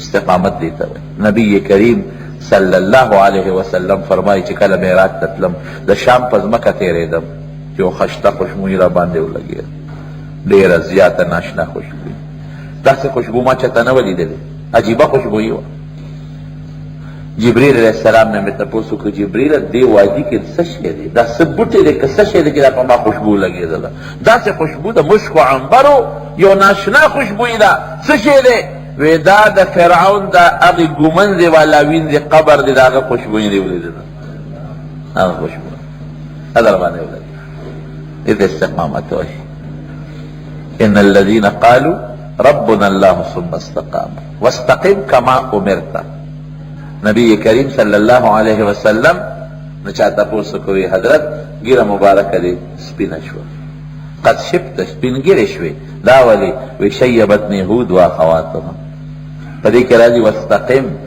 تنشا امت تم کلکا او تم تنشا استقامت کے کمال دی یو لوی بزرگ تیر شوی دی شبلی لوی بزرگ دی یو ذاک املاستو دا یو اونینا والا آواز راغی دا اونینا اونا ورتوی یا شبلی کن مثلی شبلی ما پشان شا چه قتل آواز دا اونینا رازی او زولی پشان سنگا شم وی دا آواز دا چکم دیانا رازی اونا وی ما ناد رازی ما پشان شا وی ستا پشان سنگا شم وی دا الذي الذين يرمونني بالاحجار فارميهم بالاسماء ما خلق پکانو لی زلاغی پا ایوز کے میوہ ورکو اونا چه ولی پکانی باندے نو زخمی شی کنا نو دل میوہ رو غردی الناس یرموننی بالاحجار خلق پا پکانو لی فارمیهم بالاسمار زی پا میوہ ولم شبلی کی سوک در سربت کی خور سرکوا دا نبی کریم صلی اللہ علیہ وسلم مبارک صفت دو لا تدفعوا السيئة بالسيئة لا يدفع السيئة بالسيئة ده بدو جواب به بدو نورتو ولكن يعفو ويصفح روگردانی به کولو دا چې چا بول سره ظلم کو نه غته به عفو کوله نو ځان نه داسې جوړ کا څوک درته ضرر رسي ظلم در سره کوي زیاتې در سره کوي نو خو سره کو دین ورته خایا پرې دوار ته چې وای د جنت لار ورته خایا. شبلی دی ونې ته وایي وی دا خو ستا کې ډېر لوی کمال پروت دی، نو وی دا ته ونه ولې بیا سوځې ولې؟ تا خو د ډېر لوی ولایت خاوند دی، بیا دا په بیابان کې ولې ولاړ او دا بله ورځ سکت کې وبه دې سوځي، دا سوځې بیا ولې؟ وی دا ځکه چې ما کې استقامت نشته، استقامت نشته. وی څه مطلب؟ وی یمیلنی الهوا هکذا و هکذا، وی چې هوا راشي کله مې داسې لکه یو کله مې داسې لکه. استقامت نشته. ځان کې استقامت په دین پیدا کا چې شیطان او نفس او د دنیا مال دولت یو خوا بل خوا نه رسوي، د ځای نه متزلزل نه کړي. استقامت مضبوط شی. نو ایمان او په ایمان استقامت دا ډېر مضبوط شی. الله دې دا نصیب کړي. دا شیخ الهند صاحب رحمه الله مولانا محمود الحسن دیوبند دی، دیوبند دارالعلوم لومبی طالب دی. دارالعلوم دیوبند لومبی استاد محمود او لومبی شاگرد محمود دی. د دو محمودینو نه الله دا دارالعلوم دیوبند روان کړی. د انار د بوټي لاندې استاد محمود دی. په دغه دیوبند علاقه کې یو د سکول استاد و، هغه مولانا قاسم صاحب راوسته، وی دلته کښېنه یو ماشوم دله راولم سبق ورته شروع کړه، دا لومبی پټی ورته شروع کړه. دا محمود الحسن یې راوست دی ورته کښېنه. لومبی استاد محمود شاگرد محمود نه خدای شیخ الهند جوړ کړ. مولانا محمود الحسن چې دا د دنیا د لوی اکابر دا ټول د مولانا محمود الحسن شاگردان دي. مولانا اشرف علي تانوي رحمت الله علیه ګوره، شانور شاه کشمیری رحمت الله علیه ګوره، مفتی کفایت الله صاحب ګوره، مولانا حسین احمد مدنی ګوره، مولانا الیاس صاحب رحمت الله علیه ګوره. دا ټول شیخ الهند شاگردان. نن په دنیا کې چې څومره په هر د میدان کې د دین خدمت کېږي، په هر میدان کې د دې بنیاد شیخ الهند دی، مولانا محمود الحسن رحمه الله. که انګریزان ونیو 1857 لویه مسله ده، تاسو ته معلومه ده، جنګ ازادۍ لوی تحریک تیر شوی دی. انګریزان ونیو د مالټې په جیل کې بند، جیل کې پروتو. نو جیل کې دومره تکلیفونه ورکړي دي چې کله دی بیا وفات شو او دله غسل ورکو لمبو یې. یو حکیم ورده مریدو حکیم اجمل، دا مشهور اجمل خان حکیم نه دا بل دی حکیم اجمل، دی مریدم دی او دی خاص شاگردم دی. د په کور کې غسل ورکو. نو چې کله غسل نه خلک جامې لري کې جامې لري کې نو د عملې ټوله داغي وه، تک تور تور داغونو په ملا. نو خلک حیران شو چې دا دومره په ملا باندې دا تور داغونه د څه دي. نو خلکو یو بل نه تپوس کو، مولانا حسین احمد مدني رحمت الله علیه راورسېد جنازې له. نو چا یې تپوس وکړو، نه په ژړا شو، په چغو چغو یې ژړل. وی دا راز ما ته استاد ویلي خو ما ته وی چې دا به زما په ژوند نه فاش کې، نو ما ځکه غږ نه کوم. اوس مې استاد لاړ نو څه درته وایم، وی چې کله د مالټې په جیل کې دی ګیرو نو وی دی به یې مونږ نه بوته، نو دله به یې په ملا شاټونه ورکول، د بجلی شاټونه، او سکاره به یې ګرمول، په ځمکه به یې کېښودل او دی به پرې الاوړې سمله. وی ده ته به ډېر لوی تکلیف و، د شپې به خوب نه ورته. وی یو انګریز راغی، وی مخامخ ورته ودرېده چې ته صرف دومره ووایه چې زه د انګریزانو مخالف نه یم، دومره ټکي ووایه نو پرېږدو دی، سزا دره نه درکوو، صرف دومره ووایه. وی د دې تکلیف ته چې مونږ وکتل چې ردنه به دا اوښکې روانې وي او تکلیف ووته، وی مونږ ورته ټول شاګردان راجمع چې صاحب په دې کې څه حرج دی، ووایه که نه خیر دی. قرآن شریف کې الله تعالی فرمایي که یو سړی باندې دومره زور راشي الا من اکره وقلبه مطمئن بالایمان، او په د جبر راشي په زړه کې ایمان یې نو که په خولې د کفر کفیل کلمه مو ځان خلاصولو نو خیر دی. دې وخت کې خو تعالی د کفر کلمه ویلم جایز دی، ته خپل ځان بچ کې خیر دی، په زړه کې خو د ایمان شته. ووایه که نه چې زه انګریز مخالف یم. وی سترګې یې راوویستې، وي مونږ ته غوسه شو، وی دومره مونږ ته غوسه شو چې زمونږ له وجودونه په رپېدو شو. وی مونږ سر ښکته کړ، وی مونږ ورته وی مونږ ته وایي چې زه د بلال وارث یم، زه د خباب وارث یم، زه د خبیب رضی الله عنه وارث یم، زه د مجدد الفسانی وارث یم، زه د بی بی زنیرې وارث یم، زه د عمار او د یاسر وارث یم. زما نوم د الله په کتاب کې لیکلی شوی دی. تاسو څه غواړئ چې د الله د کتاب نه زما نوم کټ شي او د انګریز په کتاب کې زما نوم ولیکلی شي؟ قسم په الله دا خو لا شاټ ورکول دی او په سکرو زما وجود سیدل دی چې زما یو غوښه بوټی کې نو محمود الحسن به په خوله د اقرار ونه کړي چې د انګریز مخالف نیم. مخکې هم د انګریز مخالفم، اوس هم مخالفم، قبر کې به مخالفم، او په تخته د غسل به پروت یم او زما د اندامونو نه به چغې وباسي چې انګریز ظالم دی او د انګریز مخالف یم.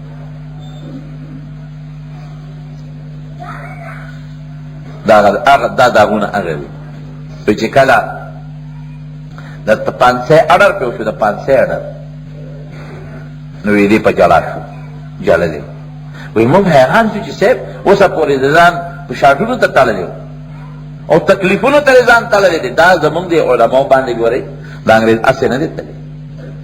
د انګریزانو سازش او سکین دا و چې دین به ختمو، مسلمانی به ختمو. هغوی له دا سازش چې وکړه چې یو قرآن ختم کړي، یو عالم ختم کړي، یو مدرسه ختمه کړي. اوس هم د انګریزانو دا سوچ دی، امریکایانو دا سوچ دی که نه؟ مدرسه بدنامه کړي یا دهشتګردي ډېر مولیان او علماء او طلباء بدنام کې، طالبان چې دا دهشتګرد دي، خلکو کې بدنام کې. خو شکر الحمدلله د خلکو د زړه نه خلک پوه دي، د خلکو د زړه نه د مدرسې او د جومات او د عالم مینه او قدر ونه وته. خلک په دې پوه دي چې دا دوکه‌باز دی. ما په هغې خلکو باندې بدګمانه کوي چې کوم خلک ما ته قرآن ښیي، ما ته خدای ښیي، ما ته پیغمبر ښیي. هغه خلک چې ما ته جنازه ښیي، ما خدای ته رسوي، ما ته ایمان ښیي، ما په هغه بې اعتماده کوي. خلق پوه دی، ناپوه نه دی. اوس هم دا سوچ دی. 14 لکه قرآن شریفونه وسوځول انګریزانو په 1857 کې. 14 لکه قرآن شریفونه دی وسوځول. یو انګریز دی مسټر تامسن، هغه یو تاریخ لیکلی دی، په هغه خپل تاریخ کې لیکي وی دهلي نه چې راووتمه نو چې کوم سړک کومه اونه مې کته نو په یو اونې پورې یو عالمه بې ځان دو مړ پروت و. 14,000 علماء کرام دی په یو ځل په اونو پورې اویزان کړل او شهیدان یې کړل. 14,000 علماء کرام. او دا تامسن وی په دهلي کې یو جومات د دهلي جامع مسجد وی هغې نه جیل جوړ کړی وی هغه ته ننوتم. خو انګریز دی وی چې ورلم بین را باندې ولګېده، د سوې غوښې بین را باندې ولګېد، د سوې غوښې چې دا غوښه څه چا باندې کړې ده اوس ولې د څه چل دی. وی چې مې وکتل اور یې بل کړی دی، د اور بټۍ بلې کړي دي او علماو نه جامې وباسي او په هغې کې ورغورځوي. هغې علماو دا ونه وي چې موږ د انګریز مخالف نه یو. قرباني ورکړه، د هغه قربانۍ په اثر کې رب العالمین انګریز د دې وطن نه لرې کړ. پاکستان هندوستان خدای پاک داسې په اسان نه دی ازاد شوی. انګریز په اسان نه دی تښتېدلی. اوس بیا خپل کوشش کوي په مختلفو طریقو را دننه کېدل غواړي. شیخ الهند صاحب رحمه الله په جړا شو وی چې د 500 ډالر پرې شو. ملګري وی چې یا خو وی چې زه د بلال وارث یم او زه د خباب وارث یم او زه د خبیب وارث یم او زه د عمار او د یاسر وارث یم او زه د مجدد الفسانی وارث یم. مجدد الفسانی شیخ احمد سرهندی رحمه الله د کوم استقامت مضبوط استقامت. اکبر بادشاہ د مغلیه سلطنت هغه ځان له خپل دین جوړ کړ، دین الهي نوم یې ولکېښه، خپل دین. هغې کې یو دام شقو چې بادشاہ د مسلمانانو ته به خلک سجده کوي. دام پکې چې څوک راځي بادشاہ ته به سجده کوي. ډېرې ګڼې وړې خبرې پکې وې چې 4 نه زیاتې ښځې په نکاح اخېستی شي. 15 شپږ 8 9 10 ښځې کله چا خور خوښه یو کې مور خوښي نو هغې سره هم نکاح کولی شي. ډېرې ګڼې وړې دا رسومات او بدعات او د دنیا خرافات ځان نه جوړ کړی او دا دین الهي نوم یې ورته ایښودی. او مجدد الفسانی رحمت الله علیه شیخ احمد سرهندي هغه ته وی په دې فتوا راکړه چې دا زما دا شی ټیک دی. هغه وی دا چېرته کولی دا تندې به چا ته لګي په سجده؟ الله ته چې کوم خالق دی دا به بادشاه ته په سجده نه لګي، دا به تا ته په سجده نه لګي. وی جیل کې واچوي. مجدد الفسانی رحمت الله علیه په جیل کې واچوي. لاسونه او خپې یې وله په زنځیرونو وتړل او دومره کلکې وله لاسونه خپې په زنځیرونو وتړل چې لاسونه یې په دې مړوندونو کې مات شو. بادشاہ دی نیسی پریدی دی نا اس کو بل سوپے که نا یرا بس مجبور ہے منو دروڑا دستخط باوکم مجبور ہے نا. داغ استقامت تے واستقم کما امرتا په شریعت او په دین او په اسلام ټینګار او ټینګېدل دې ته وایي.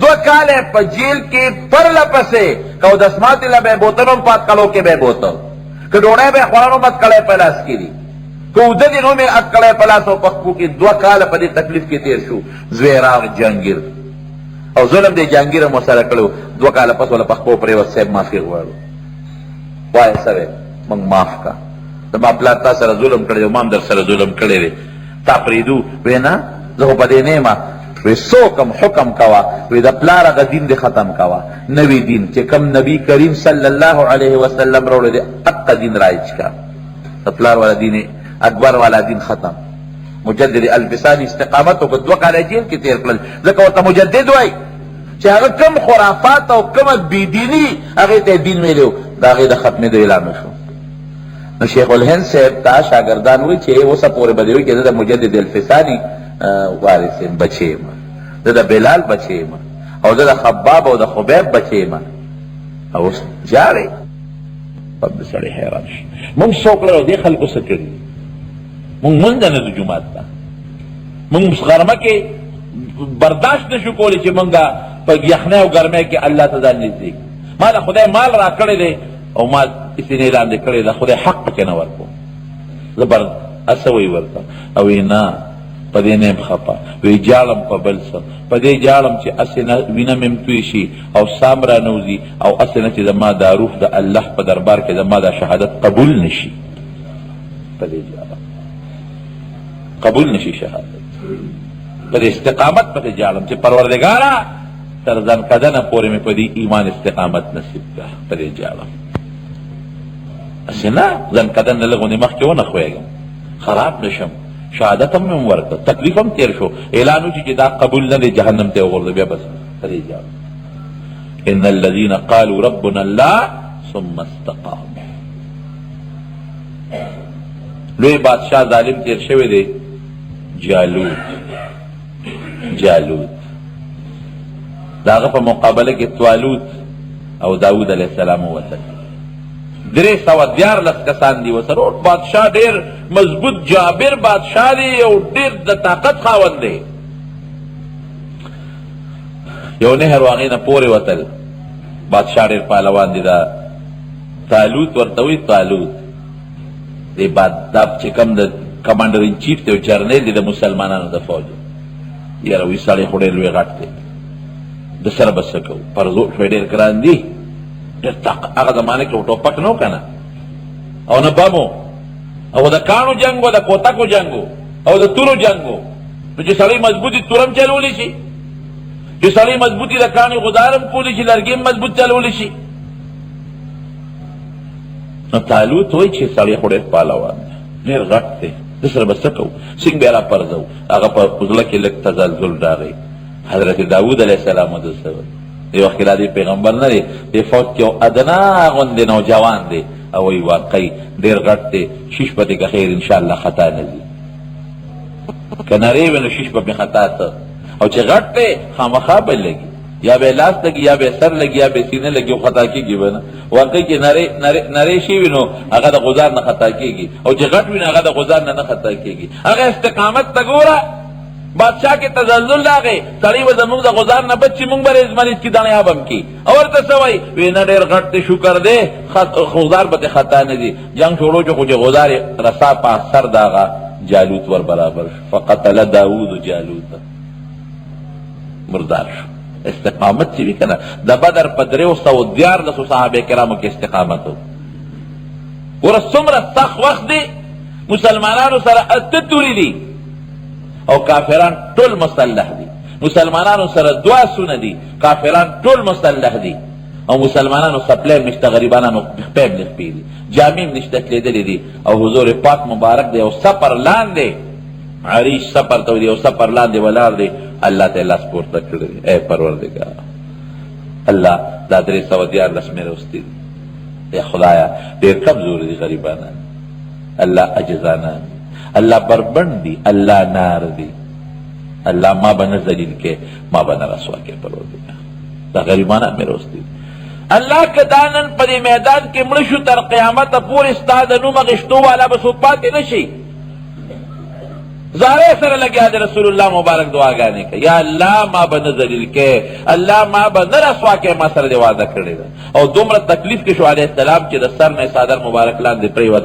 حضرت ابوبکر صدیق راضی ګور استقامت دی ته وای پکار دا و چې وی چې صاحب لګ نور مجاړه ګور دې دشمن دی. او صحابه وی چې صاحب جنگ نه کو، دشمن ډیر مضبوط دی، جنگ نه کو. حضور پاک مبارک صحابه سره مشوره کوي، یو میدان کې صحابه سره برق الغیمات کې مشوره کوي، لا دشمن شتلیم نو مشوره کوي. نبی علیہ السلام مبارک پیشنگوئی ورکړه، وی کم مونږ د ابو سفیان قافلې پسې راوتي او ارانه بچ شوه او د ابو جهل لښکر راغلی دی، ټول مسلح دي، څوک مشوره راکې، اشیرو علی ایها الناس، مشوره راکې. پکار دا وه چې مشوره دا وه چې صاحب واپس ځو، ځکه مونږ خو د دومره لوی لښکر مقابله نه شو کولی، لښکر سره لا مخامخ کېدل هم نه دي شوي، لښکر لا لرې صاحب ځو چې ته بیا به مضبوطې دغه به راوړو، وسله به راوړو، بیا به راځو. حضرت ابوبکر صدیق ډېر ښه تقریر وکړ. حضرت عمر انصارو ته نبي علیه السلام کتل، اشیرو علی ایها الناس، ملګرو مشوره راکړه. حضرت زید ابن ارقم رضی الله عنه پاڅېده، د الله رسوله ستا اشاره جوړ مونږ ته ده، قسم په الله ستا په لاس کې م لاس تر کړی او بیعت م کړی، مونږ به ستا نه مخکې م جنګېږو، ستا نه به وروسته م جنګېږو، ستا نه ښي طرف ته به م جنګېږو، ستا نه ګس طرف ته به م جنګېږو. مونږ ته حکم وکړه چې په دریاب خپل اسونه ور واچوې، په دریاب به خپل اسونه واچوو. مونږ د موسی علیه السلام د قوم په شان قوم نه یو چې موسی علیه السلام ورته وایي جهاد وکړې او دوی ورته وایي اذهب انت وربک فقاتلا انا هاهنا قاعدون، ځه او ته خدای دې جنګ کوې، مونږ د جنګ نه یو، مونږ هغسې نه یو. مونږ به ته ووینې چې مونږ به څنګه جنګ کوو، د حضور پاک مخ مبارک داسې روښانه شي. صحابه یې افسوس چې د دې صحابي په دې دا خبره ما کړې وي، بل وی افسوس چې دا مرتبه ما ته میلوي، دا خبره ما کړې وي، بل وی افسوس چې دا ما کړې د استقامت وایي. صحابو ته چې بس خبره راغله وایي څه دي خو مړه به شو، جنت ته به ځو که نه، څه به منځونه کوو، روجې به نیسو، حجونه به کوو، بلا قربانۍ به کوو، په اسانه به جنت ته وروځو. نو حضور پاک یې دعا شروع کړه، نو چې کمزوري ایمان وي نو بیا به یې څه وی ورته، یاره صاحب واپس ځو ښه، یاره صاحب لکه دعا نوره مو کړه، پرېږدی چې لکه دعا نوره مو کړي، لږ نوره مو جاړي. حضرت ابوبکر ورته څه وایي، حسبک یا رسول الله، بس نور دعا مه کوه، جاړي ورته، نور به ځان نه کړی، بس. حضور پاک راووت د هغه ټپر نه، پرې کار وشو، سیهزم الجمع ویولون الدبر، الله آیت نازل کړي چې موږ له به الله ګټه راکړي. بتا استقامت دې ته وایي، ان الذین قالوا ربنا الله ثم استقاموا، الله یې زموږ استقامت نصیب کړي. دا په صحابو کې، دا په تابعینو کې استقامت په دین او په شریعت، په معمولي اخوا دېخوا به ایمان نه پرېږدي. استقامت دې ته وایي.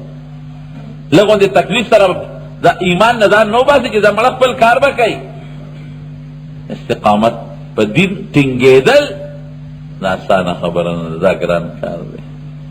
دا هغه څوک کوي چې څوک چا خدای ته ډېر ځان نږدې کړي. قسم دې زه خو کله ډېر پریشانه شم، زم یا الله دا هر څه خو تا مونږ له راکړي، دا ښکلي رسول تا راکړی، دا قرآن د هدایت لوی سرچشمه تا نازل کړی، دا ژوند ستا په لاس کې دی، عزت ستا په لاس کې دی، دا مال او دولت ستا په لاس کې دی.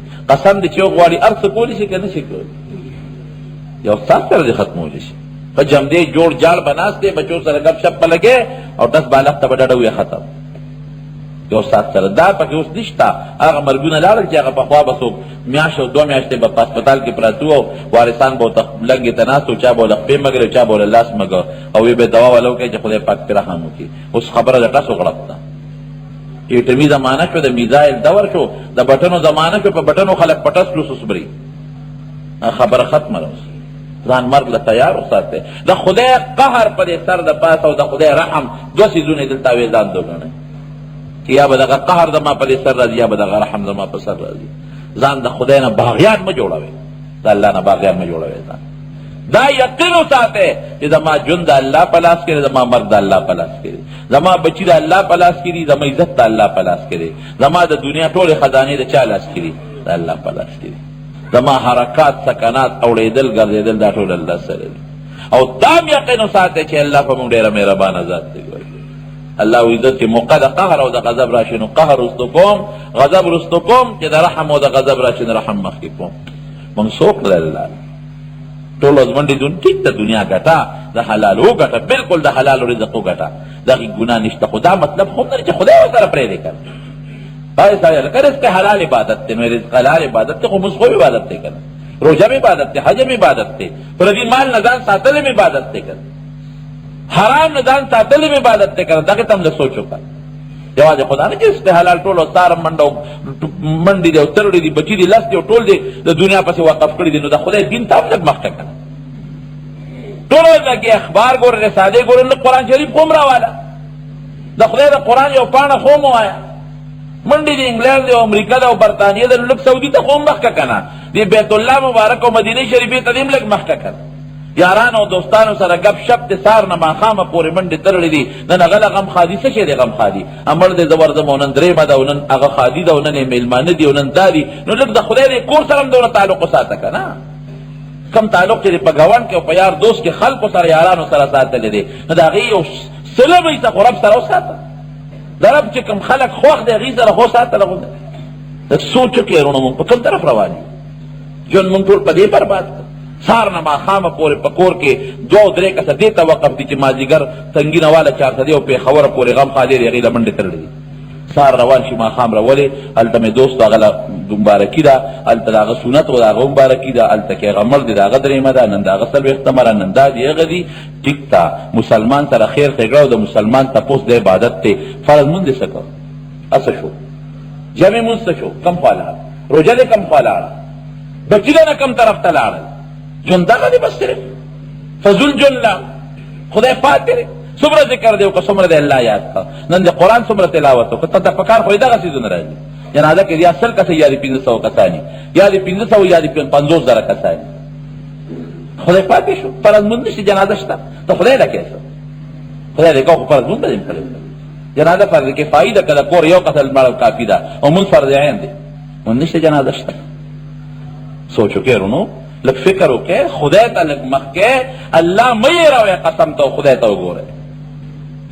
زموږ هر څه عندنا الا خزائنو، هر شیز خزانه الله وي ما سره ده. وما ننزله الا بقدر معلوم. قرآن شریف کې الله وایي چې څومره د ما اندازه راغسې ورکو. واستقم كما امرت ان الذين قالوا ربنا الله، چې څوک وایي رب زمونږ الله دی، ثم استقاموا پدې خبره ټینګ پاتې شو، تتنزل علیهم الملائکه، فرشتې به نازلېږي خصوصا د ځنکدن په وخت کې، الله تخافو ونه یریږي، اسم نشته پروا نه ساتئ. او نبی علیه السلام فرمایي چې دغه ځنکدن کې ورته الله جنت وښیي. ولا تحزنوا، دنیا کې که د مال بچي پاتې چې غم ورپسې ونه کې. وابشروا بالجنة التي كنتم توعدون، د کم جنت چې د سره وعده کېده د هغې زیرې قبول کې، هغه جنت له به دی. نحن اولیاؤکم فی الحیات الدنیا وفی الاخره، فرشتې ودوی مونږ ستاسو ملګري یو، فکر مه کوئ. تا بچې پاتې شو، ګاونډي پاتې شو، مونږ ملګري یو په دنیا کې او په آخرت کې. نحن اولیاؤکم فی الحیات الدنیا وفی الاخره ولکم فیها ما تشتهی انفسکم، چې سم غواړي الله بدل درکوي. ولکم فیها ما تدعون، او چې سم زړه کې تیریږي او د خولې نه وباسئ الله به درکوي. نزلا من غفور رحیم، دا به د لوی رب غفور رحیم د طرف نه ستاسو لپاره مېلمه شي. الله په ډېره لږه راضي کېږي، په خدای یقین کوه ډېره په لږه راضي کېږي. پس ډېر لوی محنت نه غواړي، لږ محنت غواړي، په لږه راضي کېږي. الله دې په مونږ کې استقامت پیدا کړي، استقامت په دین. نو نبی کریم صلی الله علیه وسلم نه تپوس کېږي وی صاحب شپته وی سپینګیرې شوې، دې آیات ته اشاره کوي وی د استقامت سپینګیرې کړم چې په خپله استقامت کې پاتې شه او امت ته کلک کا چې دین تر اخره پورې په دین باندې کلک او برابر پاتې شي. نو دا کمزور ایمان چې دی، کمزور ایمان په دې باور مه ساتئ، کمزور ایمان باندې باور مه ساتئ چې ګنې دا به ما سره اخرت ته پورې ټینګ پاتې شي. په 10 روپۍ در دلته ختمېږي، لکه غوندې ګراني در باندې راشي، معمولي د جومات نه سپلی پټې شي نو خلک بیا دغه ته کنځل کوي، دین او اسلام پسې کنځل کوي. لکه دین خو دا نه دی پټ، دین خو دوی دا کار مه کوه. اسلام خو د ضیاءالحق صاحب په زمانه کې چې به لږ شی ګران شو خلکو به اسلام ته کنځل کړو. که معمولی بسا خواهد خلقو به اسلام تکنزل کو دا اسلام دی دا غدین دی خدای رو دین و اسلام پتا توی دا مکوا اس ما گناہ وکړه ما غلطی وکړم دا خود دین غلطی نه کوي ما غلطی وکړه غلطی خور سره پیژن تا غلطی وکړه مسلمان غلطی وکړه شیخ چې غلطی وکړي خلک ګری پته کنزل شروع لکه یو سړی هغه په سیکل روانو بلی وو وای شیخ دا دی لاګیره دا نو دا بریکونو خو ما په ګیره کې نه دی خو په لاس کې زما ګیره خو ګناه نه ده کاجی صاحب لګ غلطی وکړي خلک حج پر یاد لا حج کړي دا حج کړي ټیک ته خبره ده چې حج سړی وکړي نو لګ احتیاط وکړي نو سبق حاجی په دنیا کې نو سینو ګناه وکړه او غلطی وکړه نو حج وته ولې یاد ده تاسو وایي کنه دا لا پښتونه